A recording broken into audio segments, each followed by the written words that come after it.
মেয়েরা কেমন আছো তোমরা? আশা করি ভালো আছো। আবার আমি তোমাদের সামনে আরেকটি ক্লাস নিয়ে হাজির হয়েছি। আশা করি গত ক্লাসটা তোমরা দেখেছো এবং পড়াশোনা করেছো। দ্বিতীয় চ্যাপ্টারের আরেকটা ইম্পর্ট্যান্ট টপিক নিয়ে আজকে তোমাদের সামনে। এখান থেকে প্রি টেস্ট, টেস্ট এবং বোর্ডেও প্রশ্ন অবশ্যই থাকবে।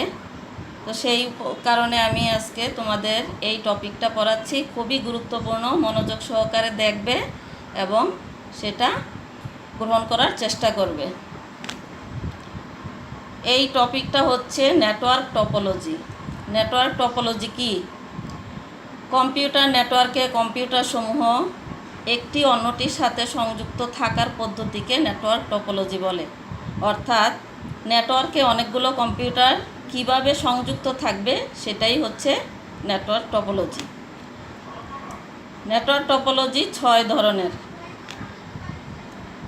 Bus topology, star topology, ring topology, tree topology, mesh topology, hybrid topology. এই 6টি টপোলজির আজকে আমরা 3টি টপোলজি নিয়ে আলোচনা করব। সেটা তোমরা ভালো করে ফলো করবে। Bus topology. বাস টপোলজির চেহারাটা ঠিক এরকম হয়।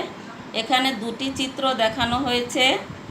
মাঝখানে যে মোটা তারটি দেখতে পাচ্ছ এটিকে বলা হয় ব্যাকবোন এবং বাসের মতো এখানে কম্পিউটার বা নোটগুলো কানেক্টেড থাকে। বৈশিষ্ট্য: একটি মূল কেবল বা ব্যাকবোন থাকে, যেটা চিত্রে তোমাদের দেখানো হয়েছে আগেই। ব্যাকবোনের সাথে সব কয়টি কম্পিউটার বাসের মতো সংযুক্ত থাকে। বাসের সুবিধা: ছোটোখাটো নেটওয়ার্কের জন্য এটি খুবই সহজ, স্বল্প ব্যয়, সহজে ব্যবহারযোগ্য এবং সহজে বোধগম্য। সবচেয়ে কম তার লাগে, অর্থাৎ এই নেটওয়ার্কে কম্পিউটারগুলো কানেক্ট করতে তারের পরিমাণ কম লাগে, যাতে খরচ কম হয়। দুটো পৃথক কেবল বা তারকে একটি বিএনসি ব্যারেল কানেক্টর জোড়া দিয়ে আরেকটি বাসের সাথে সংযোগ দেওয়া যায়। অর্থাৎ তারকে বিএনসি ব্যারেল একটা কানেক্টর, যেটা দিয়ে সংযোগ দেওয়া যায়। রিপিটার ব্যবহার করে নেটওয়ার্ক সম্প্রসারণ করা যায়।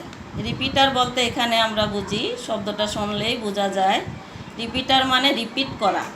অর্থাৎ যখন অনেকগুলো কম্পিউটার ব্যবহার করা হবে, একটা থেকে আরেকটা সিগন্যাল যেতে হয়তোবা সিগন্যালটা দুর্বল হয়ে যেতে পারে, সেই কারণে রিপিটার ব্যবহার করে দুর্বল সিগন্যালকে সবল করে পাঠানো হয়, সেটাই হচ্ছে রিপিটার। বাস নেটওয়ার্কে কোনো নোট বলতে এখানে কম্পিউটার হতে পারে, প্রিন্টার হতে পারে বা অন্য কোনো ডিভাইসও হতে পারে, যোগ করা বা বাদ দেওয়া সহজ। অর্থাৎ এখানে যে অনেকগুলো কম্পিউটার বা অন্য যে ডিভাইসগুলো থাকবে, যদি নষ্ট হয় বা প্রয়োজন হয়, যে কোনো নোট সংযোগ দেওয়া বা ওখান থেকে সরানো সহজ। বাসের অসুবিধা: নোট বেশি হলে ট্রাফিক সৃষ্টি হয়। অর্থাৎ এখানে যখন আমরা অনেকগুলো কম্পিউটার সংযোগ দিব, ট্রাফিক তো আমরা বাস্তব জীবন থেকেই জানি, সেটা হচ্ছে যখন সিগন্যাল পাঠানো হবে তখন সেখানে ট্রাফিকের সৃষ্টি হবে, এই কারণে যে কোন কম্পিউটার থেকে সিগন্যাল কোন কম্পিউটারে যাবে। মূল কেবল নষ্ট হলে পুরো সিস্টেম অকেজো হয়ে পড়ে। এখানে মূল কেবল হচ্ছে ব্যাকবোন, যেটা নষ্ট হলে পুরো সিস্টেমটাই অকেজো হয়ে পড়ে। বাস নেটওয়ার্কে ট্রাবলশুট করা কষ্টকর। ট্রাবলশুট মানে এখানে যখন কোনো সমস্যা হয় তখন সেটা খুঁজে বের করা একটু সময় সাপেক্ষ বা কষ্টকর। তারপর হচ্ছে স্টার টপোলজি। এখানে আমি 3টি চিত্র দেখিয়েছি। এই চিত্রগুলো এক একটার চেহারা এক এক রকম, তবে একে চেনার উপায় হলো একটি কেন্দ্রবিন্দু থাকবে, যেটি হাব বা সুইচ দ্বারা সংযুক্ত। হাব বা সুইচ কি? হাব বা সুইচ হচ্ছে একটি কেন্দ্রীয় ডিভাইস, যার মাধ্যমে অনেকগুলো কম্পিউটারকে সংযোগ করা যায়। তো এখানে সুইচ অথবা হাব দুটোর যে কোনো একটি ব্যবহার করা যাবে। বৈশিষ্ট্য: নেটওয়ার্কের প্রত্যেকটি নোড একটি কেন্দ্রীয় ডিভাইস, যে কথাটা আগেই বলেছি। সুইচ বা হাব এর মাধ্যমে স্টারের মতো সংযুক্ত থাকে।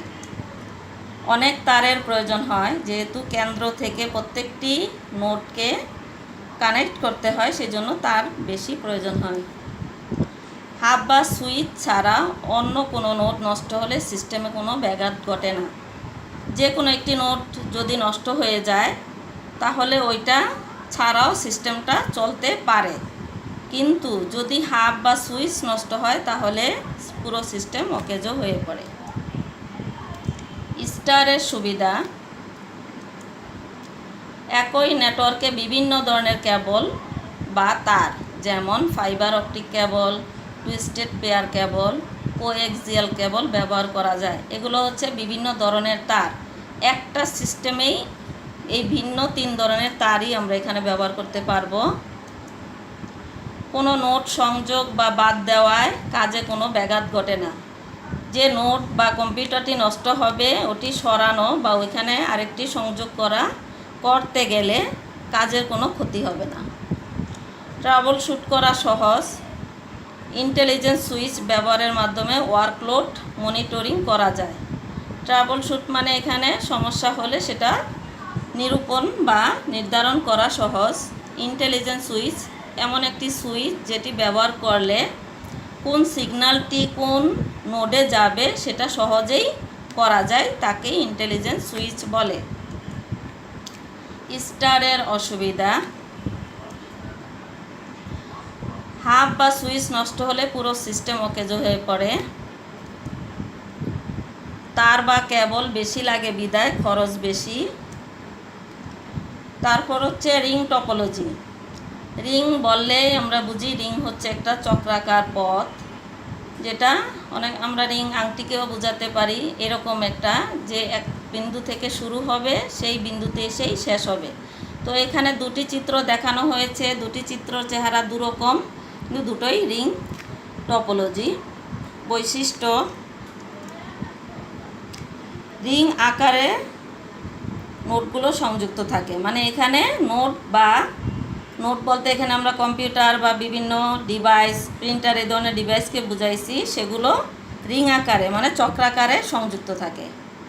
প্রতিটি নোড সমান অধিকার পেয়ে থাকে। এখানে প্রত্যেকটা কম্পিউটারই স্বতন্ত্র। রিংয়ের সুবিধা: রিং টপোলজিতে কোনো হোস্ট বা সার্ভার কম্পিউটার প্রয়োজন হয় না। এখানে যেহেতু প্রত্যেকেই সমান অধিকার, সেজন্য এখানে হোস্ট বা সার্ভারের প্রয়োজন হয় না। নোডের সংখ্যা বাড়লেও এর দক্ষতা খুব বেশি প্রভাবিত হয় না, অর্থাৎ অনেকগুলো কম্পিউটার এখানে সংযোগ দেওয়া যায়, তাতে দক্ষতা বা এর গতি কোনো ক্ষতি হয় না। রিংয়ের অসুবিধা: একটি নোড নষ্ট হলে পুরো সিস্টেম অকেজো হয়ে পড়ে। যেহেতু রিং আকারে থাকে, যে কোনো একটি নোড বা কম্পিউটার নষ্ট হলে সংযোগ বিচ্ছিন্ন হয়ে যায়। এই জন্য একটি নোড নষ্ট হলেই সিস্টেমটা অকেজো হয়ে পড়ে। ট্রাবল শুট করা কষ্টকর। কোন কম্পিউটারটা নষ্ট হয়েছে সেটা বের করা খুব সময় সাপেক্ষ। জটিল নিয়ন্ত্রণ সফটওয়্যার ব্যবহার করা হয়। এটি নিয়ন্ত্রণ করতে গেলে সফটওয়্যার যেটা লাগে সেটা একটু জটিল। মেয়েরা, যেটুকু পড়ালাম আশা করি তোমরা সবাই বুঝতে পেরেছ।